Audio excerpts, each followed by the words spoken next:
Hi friends, this is Leela. Welcome to my channel Leela Web Dev. In this video, we will learn about the forking. So what is this forking? Normally in the internet or outside, you will be able to see that about the forking and cloning. Or otherwise in the GitHub also, you will be able to see that if you open any repositories, something like React or anything, you try to open the React project or any project, you'll be able to see here the forking option. Okay, here you will be able to see forking option. What is this forking option? So what is that fork? So 34,000 forks has been done.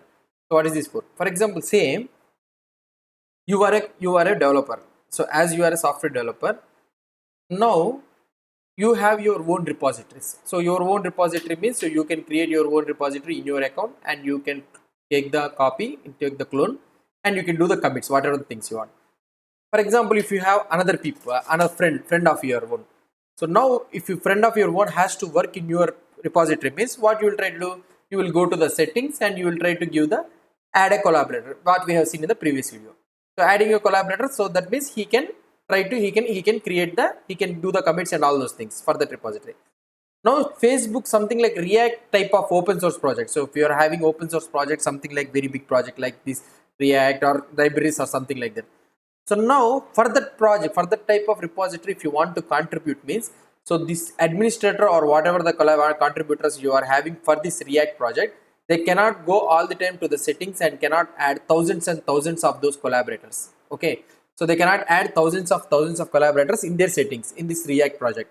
So for this React project, if you see contributors, you are having around 1541. So that means 1541 contributors has been added in the as a collaborators in the settings. But the forking, so here the forking guys, so these are also nothing but these are all contributors. So 34,000 contributors are there. So now each and every guy we cannot go and add it as a contributor here. So for that reason, so but you want to contribute something to this React project. So you found one bug and you solved that bug and you want to give the information to this React project so that my code will be merged into the React project. So for that, if you want to do means, so no, you will not get an permission for that one to push the code here. So now for that one, you can do forking. So instead of having this as a collaborator option, so without having the collaborator option also, you can do the work whatever you want to in this React project. So for that one, you need to do the forking option. So this is where forking helps you. So forking is not a native Git feature, just like the pull request. So it comes with the GitHub and some other tools. So this is the feature. So for example, if you have a large projects and you want to contribute something means, so then we will be using this forking option. Now for example, see, let's open here.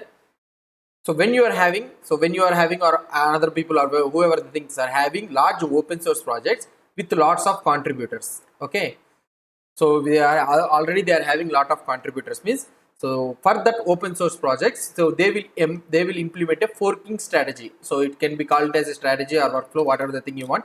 So we can mention. So what we can say is they will implement a forking strategy for the large open source projects. So where there might be a handful of actual maintainers. So actual maintainers is nothing but the contributors. So their maintainers, they will implement the forking strategy, and the reason why means they cannot add thousands of people as a direct contributors or collaborators. Okay, so now what could this do?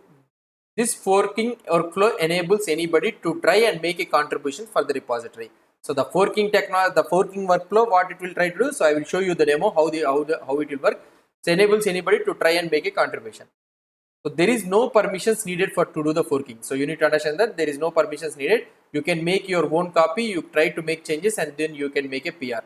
Anybody can make a pull request. So merging the pull request is up to their option. So you can make a changes and you can make a pull request. And GitHub and other similar tools allows us to make personal copies of other people's repositories. So GitHub, not only GitHub and some other repositories also, some other hosting providers also allow us this option to create personal copies of other people's repositories. So it means of others repositories. We call those copies as fork of the original. So I will show you this one. We call those copies as fork. So when we fork a repo, we basically asking GitHub that make me my own copy of this repo, please. So that means by clicking on this fork, what will happen is it will create a copy and it will place it in your repository. I will show you that one, how it will place. As like pull request, forking is not a native feature. The ability to fork is implemented by the GitHub. Okay. So now what we'll try to do is we will try to create a project in another user account and we'll try to fork the project. Okay. So here this is my account github.com. So this is the Leela, not Leela WebDev. So this is another account of mine. So I am trying to create a project here. Okay. So if I click on new, it will try to create. So here I am creating a git-fork. So this is the project git-fork. So this is one project I am creating. Add a readme file. So I have created a repository.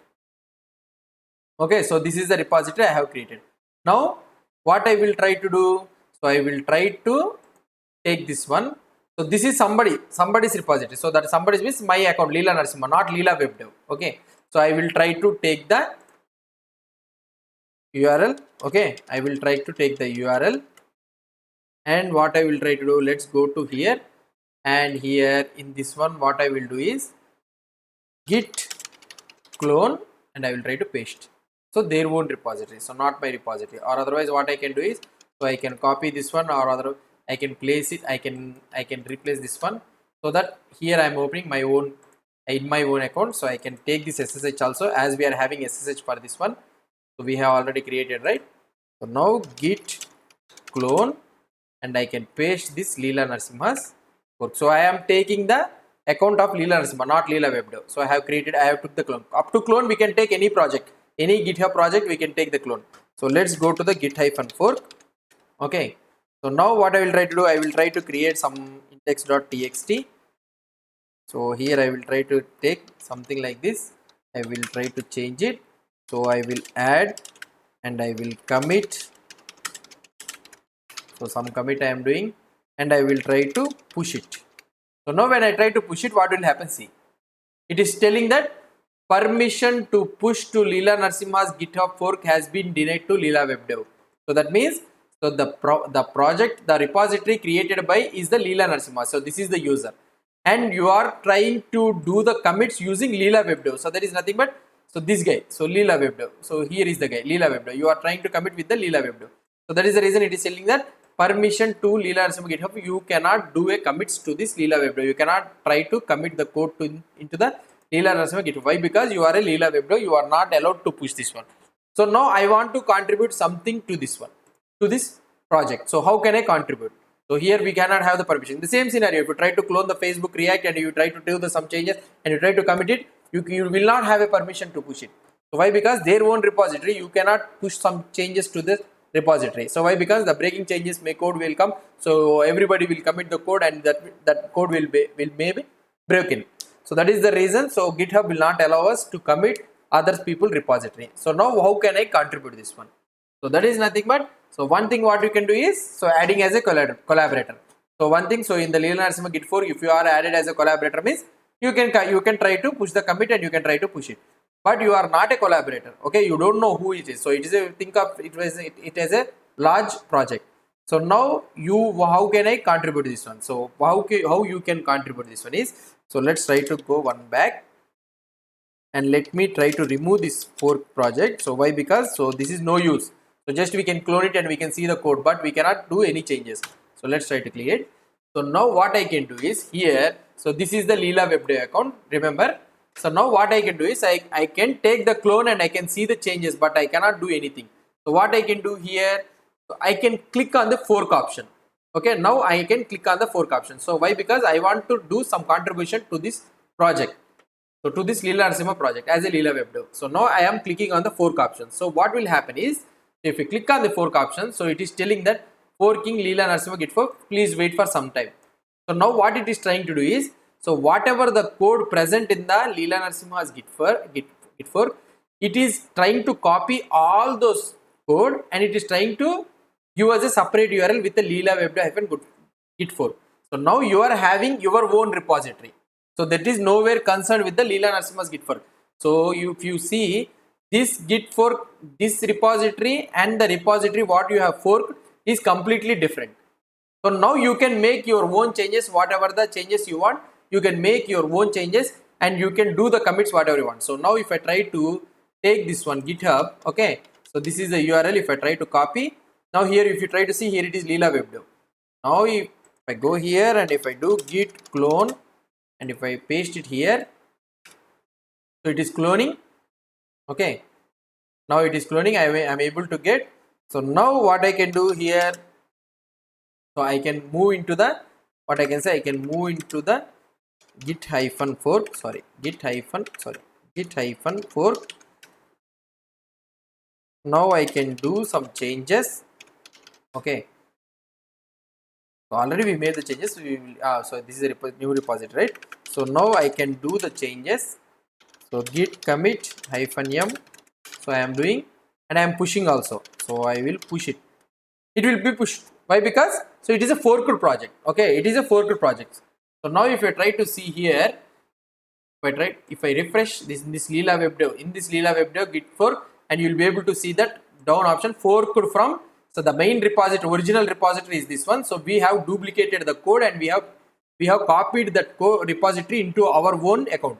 So now if I try to refresh, so here I am able to get that index.txt file added 13 seconds ago. So now this is our own repository. So the entire code is copied and placed in our own repository, and we are making a duplicate. Fork is nothing but it will make a duplicate and it will copy it in your repository so that you can make the changes whatever you want. And if you go here to the main repository, so nothing will be there here. So this original repository will be unchanged. So this doesn't have any options to do with the forking thing. But here you will be able to see that one guy has been forked. One you will be able to see. Okay. So now Leela Web Dev git fork. So Leela Web Dev has forked this one, and Leela Web Dev copied the code and he can do whatever he wants. So in the next video, what we will try to see is, we will try to see the differences, how we can push those changes to the forking and what are the scenarios it will happen. Let's try to see. So this is the main forking mechanism, how the forking mechanism works in the GitHub. If you have any doubts or any suggestions, please post the comments below to this video. And if you like this video, please do support me by subscribing to my channel. Thank you.